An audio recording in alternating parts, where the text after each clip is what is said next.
I've been noticing I've been having a lot of limiting beliefs around my own content. And so one day I was like, man, I'm getting so tired of all these limiting beliefs. Like, how do I reframe this? So then I was like, well, what if I just ask ChatGPT to reframe these limiting beliefs for me? And so I went on ChatGPT and I gave it the following prompt. I have a bunch of limiting beliefs around posting content. So I'm going to list them out and I want you to help me reframe them so I can stop overthinking and actually start creating. Then I wrote down a list of limiting beliefs I was experiencing. I hit enter and honestly, the results were pretty mind-blowing. So limiting belief number 1.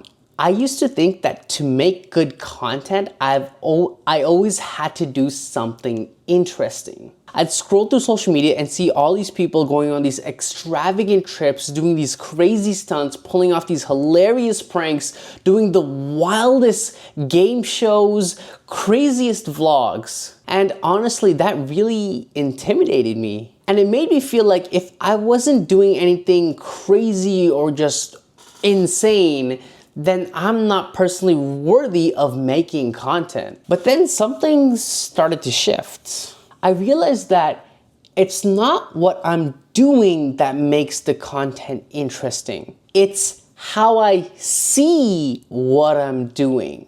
When I think of like vloggers I personally follow, I realize like, wait, they don't really do anything crazy or rambunctious or insane. In fact, they live pretty simple lives. But when I ask myself, why do I follow them? Why, what's interesting about them to me if they're so boring? And I realize it's how they think about the world, their lens with how they see the world, and their unique angle and story of how they approach the world and interpret the world. That is what makes them interesting to me. Once I understood that, it's like this pressure just released off my shoulders. I don't need to make a crazy, insane video for the sake of views. I just need to share with the world how I see the world. Limiting belief number 2 is I used to think that I can only start making content once I'm successful and I have all these achievements under my belt. It's interesting, I would go on social media and watch all these business gurus and their content and how-to tips and everything. And for me, when I watch someone share advice, I want to make sure that the person sharing the advice is actually successful before I actually listen to them. Which makes sense, right? You want to listen to someone who is successful. But it had a reverse effect on me because sometimes I feel like, oh, I'm not as successful as them. And because I'm not as successful as them, I don't have the right to make content. And because of that, I froze. I just couldn't make content because I didn't feel like I was worthy enough or I haven't proven myself yet. And it was really bothering me. And then I'm like to ChatGPT, hey, can you just help me reframe this thought? And then ChatGPT basically said a couple of things. People love underdog stories. So if you just document your journey to becoming successful, that's really what matters. In fact, when you think about it, when you watch movies and everything, you follow the hero not because they're perfect, you follow them because they're imperfect. And so it's almost like that quote, my mess is my message. I started reframing how I think about content. Instead of just saying how to do XYZ, I now approach it from an angle of how I do XYZ. And what I've noticed is that this little shift in mindset helped me release all this weight from my shoulders. Because how to implies I know everything and I've figured it out and this is the exact universal way that you have to do it, which is a lot of pressure. Whereas how I is just, honestly, this is how I'm doing it. It could be right, it could be wrong, but like I'm doing it like this and maybe it'll be helpful for you.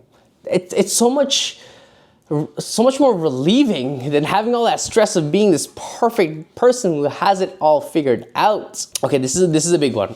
I used to think that unless my content was attached to a profitable business or was making me money, then it's not worth hiring an editor. And that makes sense, right? Like if you gotta make money first before you invest into an editor.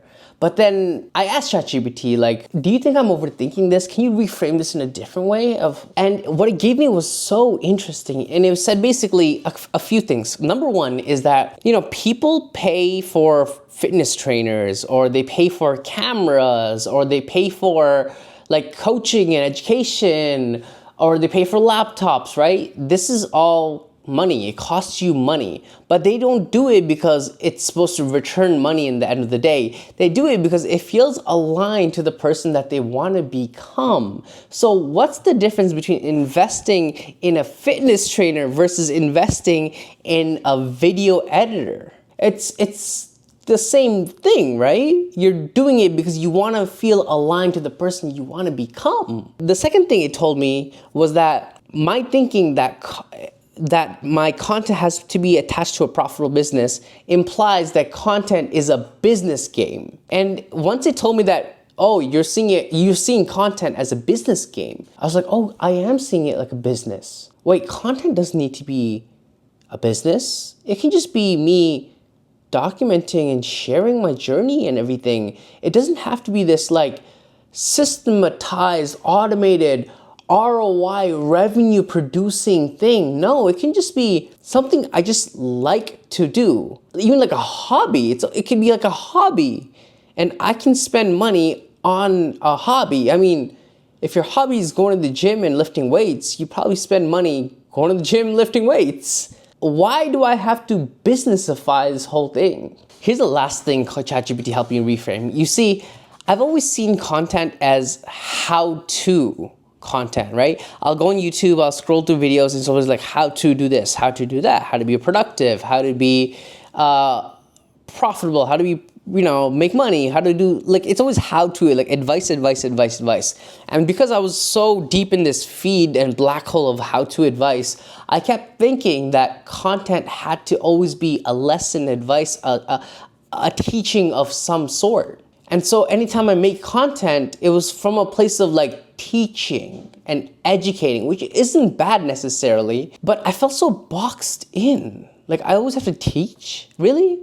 And so whenever I go to open my content calendar and start writing a post or something, it's always like I'm trying to teach something, but I want to be more creative than that. And so after really thinking about it and running this limiting belief through ChatGPT, I realized that content doesn't always have to teach. Sometimes it just needs to like connect. It could be simply like a thought, a memory, a story of some sort. And so not every piece of content necessarily needs to be a how-to piece of advice, as if like you gotta be a teacher all the time. And when I think about it, sharing content around like my story or things I'm experiencing or thoughts and feelings I've been having through this past week, when I really think about it, it's like that type of content builds a lot more depth and connection with your audience than a simple like how to do XYZ or top 5 tips to do XYZ. So that's how I use ChatGPT to get over my limiting beliefs. If you enjoyed this video, be sure to subscribe. And with that being said, my friend, I will see you in the next video. Peace, peace, peace.